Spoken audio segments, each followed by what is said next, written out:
could you please talk a bit about, for students, a little bit about overarching themes of scoring cinema? Okay, well, I've been a film composer for nearly 30 years now, which is something that even surprises me because I never intended to be a film composer.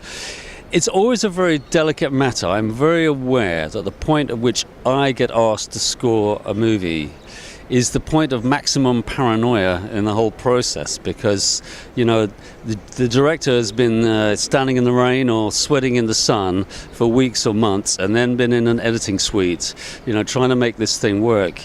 And nobody at this point knows if their movie is any good. That's my impression when I come on board. So I'm very aware of the kind of delicate situation of that somebody who's worked so hard on this project to get it financed and then made is effectively handing over their baby to this idiot, me, to completely change. Because, of course, what music does is it provides a kind of emotional subtext to a movie. It can do many things. It can exaggerate themes which we already know. Like, if there are lovers, it can be a love theme. My personal feeling about that is I don't like to be told the same information twice. I don't see why music has to, heavily underline what we already know and are hearing from the actors or see from the camera. So I like the idea of doing music which makes you drawn into the film and kind of think more about what you're watching, which means it could be contrary to what you're saying. So, I've had a lot of experience with different kinds of genres of movies. And, I think the one thing that you need from a director is you want decisions. We talked about this, Lloyd, before. The worst kind of directors that I've worked with are directors who are indecisive, and I think a director, and this is speaking as somebody who's working for them, it's a collaboration. What you want from them is just a clear idea of what the music does for any particular scene. And if he can explain to me, sensibly what he wants the music to do, then I'll do it. But generally, if he can't put it into words what music is going to add to it, don't put music there. I've seen directors, being bombarded with 1,000 questions a day, because people want an answer. And I think a director has to give a decision, whether it's right or wrong. What do you think is the biggest mistake that the people who score films make? Well, I think the biggest mistake is to kind of take the audience for fools in a way, and be too leading with the music, like I hinted before, as if there's a car chase, we have to have car chasey kind of music. It's sort of treating the audience as if they're stupid. And of course there is some kind of what I would call a popcorn duty to exaggerate and make magnificent, what you're watching, and that's something that composers have to do. But I like to try and make people think a little bit about what they're watching and perhaps question it, and I think it makes a richer experience for the audience. Maybe talk a bit about it seems in so many movies where the spooky music starts first and well, I've done a lot of horror films, so I think, music has a great ability to be able to lead people, to make them scared, but the most effective use of music is silence itself, because I think if you're listening to music in a very scary scene, you kind of get used to hearing it, and if you then take it away, you kind of leave people hanging adrift, really, without the rhythm or the tune that they're used to hearing. So I think, it's almost like taking the drugs away from an addict. They're left, with their naked selves in the room with the camera. And that's what I think is most effective with horror music. You can up the ante, but then take it away. When you did Jodorowsky's music, can you talk a bit about it? It seemed a little counterintuitive. Yeah, well, I learned a lot from Jodorowsky very early on in my career. When I was doing the movie Santa Sangre, there is a scene in the movie, without spoiling it for everyone, where one of the main characters, a woman, has her arms cut off by her husband, who's the knife thrower in the circus where they both live. And it's a really pretty nasty, bloody scene. You know, he cuts her arms off.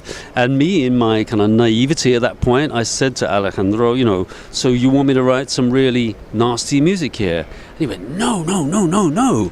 This is a moment of religious ecstasy for this woman. She's in heaven now. This is a wonderful experience. So do something uplifting.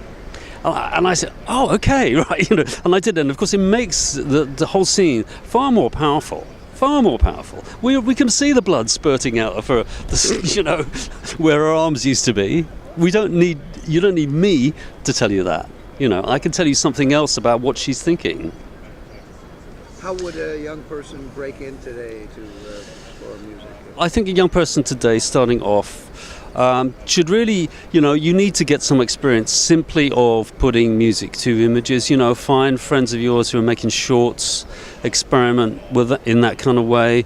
The technology is there now to effectively make your own orchestral stuff, you know, out of a box, which we all do. Sadly, actually, I have to say, you know, the days of big orchestral budgets are gone. But, you know, it's not the end of the world. We all have to make do with it. But I think for young people to get into it, just, you know, get some experience of how you can change. Take a scene, even a scene from a famous movie, and rescore it in different ways. One of the projects I have done, actually, which is more of an art project, is I took the speeches of politicians and scored them as if they were fiction, which they may well be, but in different ways. So I took one speech by Tony Blair, where he was talking about the death of Princess Diana, and I scored it as like a sort of tragedy, which is what it sounded like, the words. I scored it as a comedy, like the Pink Panther, and I scored it as like a sort of a thriller, as if there was some sort of sinister secret about her death. And it was just death. It was really interesting, and I think I would advise other people, take a famous scene, do it your way. I have an exercise in directing where I had the actors read the scene the exact same way, and one is very romantic, right. And the other one, the woman cuts the guy's fingers off. Same dialogue. There you go. They have a fight. You know? Yeah. One final question, maybe talk a bit. Do you think that people overwrite for the movies? Do you think there's too much music in too many movies? Well, I think in terms of amount of music in a film, it varies, and it varies, you know, depending on the genre and the kind of film that you're writing music for. The simple fact is, I think in Hollywood movies there tends to be an overuse of music. It's almost there's like a universal paranoia amongst studio executives that left alone in the room in their own heads, the audience will walk out. So I think there is too much music, and it's seen to be a way to make people feel more comfortable, or indeed to lead them and really explain the story to them and treat them like idiots. So I personally like movies where there isn't much music. And I'm always trying to encourage directors to have the courage of their convictions with the actors. You know, let the actors do it. You've hired them. You know, you don't need me to hold their hand.